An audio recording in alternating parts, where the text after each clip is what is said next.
तो जैसे कि गाइस मांगा के चैप्टर जैसे जैसे आ रहे हैं वैसे ही और भी ज़्यादा इंटरेस्टिंग होते जा रहे हैं और मांगा का न्यू चैप्टर 63 आ चुका है और ये चैप्टर प्रीवियस चैप्टर से भी ज़्यादा इंटरेस्टिंग है। तो आज गाइस मैं आपको मांगा के चैप्टर 63 में क्या हुआ ये सब बताऊंगा, तो वीडियो एंड तक ज़रूर देखना। तो कैसे हो ड्रैगन बॉल फैंस, मैं हूं आपका दोस्त अभिषेक और आप देख रहे हैं बदमाश लड़का चैनल। और अगर आप इस चैनल पर नए हैं तो मेरे चैनल को सब्सक्राइब जरूर करिएगा। So without wasting any time let's begin our video. तो जब मांगा का चैप्टर चालू होता है तो हमें दिखाई देते हैं मेरेस, जैको और मोरो। तो जैको पूछता है मेरेस से कि मेरेस अभी तक तुम कहाँ थे। तो मेरेस रिप्लाई देता है कि मैं किसी इंपॉर्टेंट काम में बिजी था। फिर मेरेस बोलता है कि मैं बस अपनी ट्रेनिंग कंप्लीट करने आया हूँ। तो मोरो और जैको बहुत शौक में देखते हैं मेरेस को। फिर जैको बोलता है कि मोरो की पावर लेवल बहुत ज़्यादा है, हम गैलेक्टिक पेट्रोल वाले इसे नहीं रोक पाएंगे। तो फिर जैको बोलता है कि बाकी सारे लोग कहाँ गए और तुम किसकी ट्रेनिंग पूरी करने आए हो मेरेस। तो मेरेस रिप्लाई देता है कि सन गोकू की। फिर मोरो पूछता है मेरेस से कि आखिर तुम हो कौन और पूछता है कि बाकी सारे लोग कहाँ गए। तो मेरेस बोलता है कि यहाँ से बहुत दूर एक सेफ जगह। फिर मेरेस बोलता है कि मैं बस बाकी सबके लिए टाइम काटने आया हूँ जिससे वो सब जल्दी हील हो जाए। फिर मेरेस इसके बाद मोरो पे अटैक करने के लिए चला जाता है। फिर मेरेस अपनी पॉकेट से एक स्टिक निकालता है और वो स्टिक एकदम से इतनी बड़ी हो जाती है और फिर मोरो पे वो अटैक करना शुरू कर देता है। फिर मोरो बोलता है कि मैं तुम्हारी एनर्जी फील ही नहीं कर पा रहा हूँ। फिर मेरेस अपनी स्टिक को रोटेट करके बहुत तेज़ी से मोरो पे अटैक करता है। फिर मेरेस एक बटन दबाता है जिससे उसकी स्टिक इतनी बड़ी हो जाती है जिससे मोरो बहुत दूर चला जाता है, पर मोरो शील्ड की हेल्प से आराम से लैंड करता है। और ये सब देखने के बाद जैको बोलता है कि एजेंट मेरेस हमेशा से ही इतने स्ट्रॉन्ग है। फिर मेरेस और मोरो एक दूसरे के पास तेज़ी से जाते हैं। फिर स्टोरी लाइन जाती है बेरेस और विस पे। तो विस बोलता है कि मैंने बस वहाँ एक गैलेक्टिक पेट्रोलमैन के एक एजेंट को छोड़ दिया है। तो बेरेस बोलता है कि मेरे को कोई दिक्कत नहीं है। फिर बेरेस बोलते हैं कि इन सब के कारण हमें इनकी बार बार हेल्प करनी पड़ती है। फिर विस बोलता है कि हाँ ये बात तो सही है आपकी लॉर्ड बेरेस।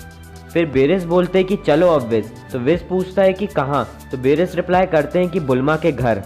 इसके बाद बेरेस बोलते हैं डेंडे से कि जल्दी से इन सबको हील करो और मैं हमेशा अर्थ की हेल्प इसलिए करता हूँ क्योंकि यहाँ पे बहुत डिलीशियस खाना मिलता है। और जाते समय बेरेस पूछते हैं कि विस से कि मेरेस कहाँ पे है। तो विस रिप्लाई करता है कि अर्थ पर जब हम आए थे तभी वो हमसे सेपरेट हो गया था। फिर बेरेस बोलते हैं कि चलो अच्छा ही है, हमें ज़्यादा खाने को मिलेगा। फिर डेंडे सबको हील करने लग जाता है। तो गोहान बोलता है कि सबसे पहले डैड और वेजिटा को हील करो। फिर डेंडे गोकू को हील करने लग जाता है जिसके बाद गोकू हील हो जाता है और जो मोरो ने गोकू के अंदर होल किया था वो भी ठीक हो जाता है। फिर गोकू पूछता है कि मोरो कहाँ पर है। तो डेंडे रिप्लाई करता है कि वो किसी एंजल के साथ फाइट कर रहा है। फिर गोकू पूछता है कि एंजल, वैसे नाम क्या है उसका। फिर डेंडे रिप्लाई देता है कि सॉरी गोकू, मुझे उस एंजल का नाम नहीं मालूम। फिर गोकू को सेंस हो जाता है कि ये मेरेस है, पर अगर कोई एंजल ट्रेनिंग के अलावा किसी से फाइट करे तो वो गायब हो जाता है। तो ये बोलने के बाद गोकू डेंडे को सबका ध्यान रखने को बोलता है और फिर वो चला जाता है। फिर स्टोरी लाइन जाती है मेरेस और मोरो पे, जहाँ मेरेस अपने स्टिक से मोरो के सारे अटैक्स डॉज कर देता है, पर मोरो कैसे तैसे करके मेरेस पे फाइनली एक किक मार देता है। और फिर मोरो एनर्जी ब्लास्ट करने लग जाता है मेरेस पे, पर मेरेस उन सारे अटैक्स को डॉज करके फिर से फाइट करने लग जाता है। फिर मोरो पूछता है मेरेस से कि क्या तुम अपनी फुल स्ट्रेंथ से फाइट कर रहे हो। फिर इसके बाद गोकू आ जाता है मेरेस के पास और ट्रांसफॉर्म हो जाता है अल्ट्रा इंस्टिंक्ट ओमेन में और बोलता है कि अब मेरी बारी है मोरो से फाइट करने की। फिर गोकू जाता है मोरो से फाइट करने, पर इसका कोई असर नहीं होता मोरो पे और मोरो सारे अटैक्स गोकू के इजीली डॉज कर देता है।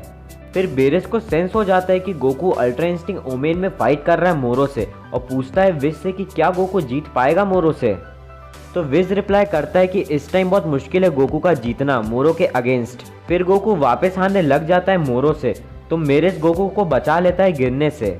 फिर मोरो बोलता है कि इस टेक्निक से गोकू तुम मुझे कभी नहीं हरा सकते। फिर गोकू बोलता है कि मेरेस तुमने मुझे अल्ट्रा इंस्टिंक्ट में ट्रेनिंग करवाने के बावजूद मैं मोरो को हरा नहीं पा रहा हूँ। फिर मेरेस बोलता है कि गोकू तुम्हें बस एक पुश चाहिए मास्टर अल्ट्रा इंस्टिंक्ट में जाने के लिए। तो गोकू थोड़ा कंफ्यूज हो जाता है कि ये पुश क्या है। फिर मोरो एकदम से मेरेस के नेक पे पकड़ लेता है एनर्जी एब्जॉर्ब करने के लिए, पर मेरेस उसका हाथ ही काट देता है। फिर इसके बाद मोरो फेल हो जाता है मेरेस की एनर्जी एब्जॉर्ब करने में। फिर मोरो अपना हाथ रीजनरेट कर लेता है। फिर मेरेस अपनी एंजल वाली स्टिक निकाल लेता है, जिससे बेरेस को पता चल जाता है कि मेरेस अपनी एंजल वाली पावर्स यूज़ कर रहा है। तो बेरेस बोलता है कि मेरेस मुझे फिर से ग्रैंड प्रिंस से डांट पड़वाएगा, चलो वेस जल्दी मेरेस को रोकते हैं। फिर मेरेस अपनी एंजल वाली पावर से मोरो को डोमिनेट करने लगता है, जिससे मोरो हिल भी नहीं पाता। इसके बाद मेरेस मोरो के हाथ की क्रिस्टल भी तोड़ देता है। फिर जैको बोलता है कि एंजल क्या, मेरेस एक एंजल है क्या? तो मेरेस बोलता है कि मुझे अब अपना काम जल्दी करने दो जैको। मेरेस जैको से बोलता है कि गैलेक्टिक पेट्रोल वाले लोग इतने स्ट्रॉन्ग नहीं है ऐसी ईवल्स को रोकने के लिए। फिर मेरेस मोरो के दूसरे हाथ की भी क्रिस्टल को तोड़ देता है और धीरे धीरे मेरेस इरेज होते जा रहा है। तो गोकू और जैको बोलते हैं कि मेरेस तुम इरेज होते जा रहे हो। तो मेरेस रिप्लाई करता है कि अब ये मेरा लास्ट अटैक होगा। फिर मेरेस फुल पावर में जाके सारी बातें याद करता है जो उसने गोकू के साथ ट्रेनिंग करते समय बिताए थे। और फिर बेरेस और विज की एंट्री होती है। तो बेरेस बोलते हैं कि ये सब तुम्हें मालूम था ना विज? तो विज रिप्लाई करते हैं कि नहीं लॉर्ड बेरेस, मैं आपसे पूछे बगैर थोड़ी ना कोई काम करूंगा। मोरो एक बहुत बड़ा एनर्जी ब्लास्ट छोड़ता है मेरेस पे, पर मेरेस अपनी फुल पावर से उस एनर्जी ब्लास्ट को तोड़ के मोरो के सामने जाकर उसके सिर पे एक पंच मारता है, जिससे उसका लास्ट क्रिस्टल भी टूट जाता है। इसका मतलब यह है कि ना अब मोरो किसी की एनर्जी ले सकता है और ना अब किसी की एबिलिटी यूज़ कर सकता है। इसके बाद मेरेस इरेज होने लगता है और लास्ट में बोलता है कि गोकू मुझे ये गैलेक्सी बहुत पसंद है, तो प्लीज़ इसे बचा लेना। इसके बाद मेरेस इरेज हो जाता है और गोकू ऐसे मूड में आ चुका है, जिसका मतलब ये है कि अब फाइनली मास्टर अल्ट्रा इंस्टिंक्ट आने वाला है और इसके बाद चैप्टर ख़त्म। तो यही था गाइस मांगा का चैप्टर 63 और अब नेक्स्ट चैप्टर आएगा 28 सितंबर को। तो क्या लगता है गाइस आपको कि क्या गोकू नेक्स्ट मांगा के चैप्टर 64 में मास्टर अल्ट्रा इंस्टिंक्ट में जाएगा? So let me know in the comment section कि क्या होगा। तो यही था गाइस चैप्टर 64। तो अगर आपको ये चैप्टर पसंद आया तो प्लीज़ मेरी वीडियो को लाइक कमेंट शेयर ज़रूर करिएगा और अगर आप इस चैनल पर नए हैं तो मेरे चैनल को सब्सक्राइब ज़रूर करिएगा। और आपको कोई भी डाउट है इस चैप्टर से रिलेटेड तो आप मुझे इंस्टाग्राम पे पूछ सकते हैं, मैं इंस्टाग्राम की लिंक डिस्क्रिप्शन में डाल दूंगा। सो गाइस मिलता हूँ आपसे नेक्स्ट वीडियो में। Till then good bye.